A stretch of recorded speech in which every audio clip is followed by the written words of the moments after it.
En arrivant dans la bergerie, la première chose à faire, c'est regarder, avoir une vue générale de son troupeau et repérer un animal triste, isolé, parce que les brebis sont toujours grégaires, donc si un animal est à l'écart, c'est souvent qu'il est probablement malade et qu'il va avoir besoin d'un examen. Donc on va prendre la température de l'animal dès qu'on suspecte un animal malade. Donc pour prendre la température, il faut immobiliser l'animal, ensuite enclencher le thermomètre, puis le mettre dans le rectum. Voilà. Bien penser à plaquer le thermomètre sur le haut du rectum pour éviter de prendre la température de l'air qui est dans le rectum, mais bien la température corporelle de l'animal. Le thermomètre, une fois qu'il est stabilisé, sonne pour vous indiquer que la température est prise. Et donc à ce moment-là, on surveille la température. Donc là, on a 39,1, donc c'est une température tout à fait normale. Il faut savoir que dans des périodes chaudes, quand les animaux sont en extérieur, la température corporelle de l'animal peut monter sans pathologie. Donc quand on a un doute, on peut prendre un autre animal présent dans le lot qui semble en forme pour comparer sa température. Un des gestes importants de l'examen clinique de la brebis, c'est de regarder la couleur des muqueuses. Donc pour ça, on regarde la couleur de la troisième paupière. Ça se fait assez simplement en abaissant la paupière inférieure avec le pouce et en appuyant sur le globe oculaire avec l'autre pouce. Et là, on fait saillir la troisième paupière et ça nous donne l'aspect de la couleur, l'aspect de la muqueuse qui doit être rose clair et plutôt humide. On recherche des signes de pâleur qui pourraient signer une anémie ou de jaunisse en cas d'atteinte du foie, sorte d'intoxication ou de parasitisme.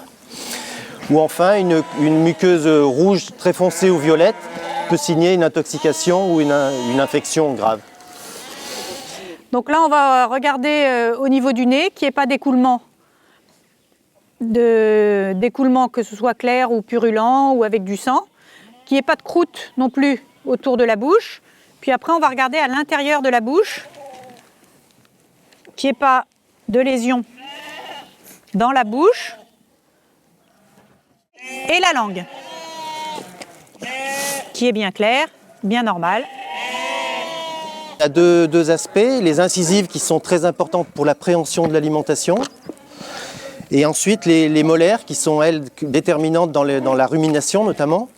Donc là, pour les examiner, on met le pouce dans la barre et on peut aller inspecter le long de la joue, les molaires du côté gauche, et on refait la même chose du côté droit. Voilà, le fait de mettre le pouce dans la barre, comme ça, empêche le risque de se faire mordre. Pour une brebis qui fait du parcours, le problème des boiteries est très important. Pour dépister la cause d'une boiterie, on va examiner chaque membre, donc en commençant par rechercher d'éventuelles inflammations sur les articulations. Donc les signes de l'inflammation, c'est la rougeur, la douleur, la chaleur ou l'œdème.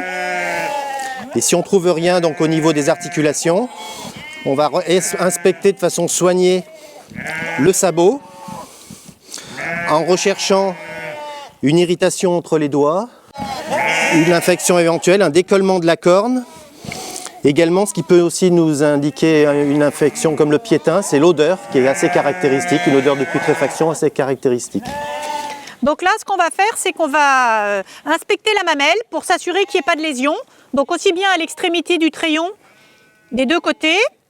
Et après, on va palper la mamelle pour s'assurer qu'il n'y ait pas de nodule à l'intérieur. Voilà, la mamelle est bien souple. Il n'y a pas eu de réaction inflammatoire. On peut regarder aussi le ganglion qui est à l'arrière de la mamelle, qui n'est pas du tout réactionnel. Donc ça, c'est très important d'inspecter la mamelle quand on suspecte une mamite ou après le tarissement pour choisir des réformes quand les animaux ont des lésions qui sont irréversibles d'induration dans la mamelle. Pour les béliers, un examen très important, c'est l'examen des testicules, notamment la recherche d'une maladie qui les rend stériles, l'épididymite contagieuse. Donc là, il va falloir faire un examen précis de testicules. Donc en repérant déjà la symétrie des deux testicules et l'absence d'adhérence du scrotum, l'examen du cordon spermatique, de la tête de l'épididyme et de la queue. Voilà, donc on recherche des nodules, des indurations des fibroses qui pourraient rendre le bélier stérile et contagieux pour les autres. Si vous avez des problèmes sanitaires, n'hésitez pas à contacter vos équipes dans les GDS, ils sauront vous conseiller. Et pour ceux qui ne savent pas ce que sont les GDS, ce sont des associations créées par et pour les éleveurs et dont le rôle principal est de gérer collectivement les dangers sanitaires qui menacent les élevages de la région.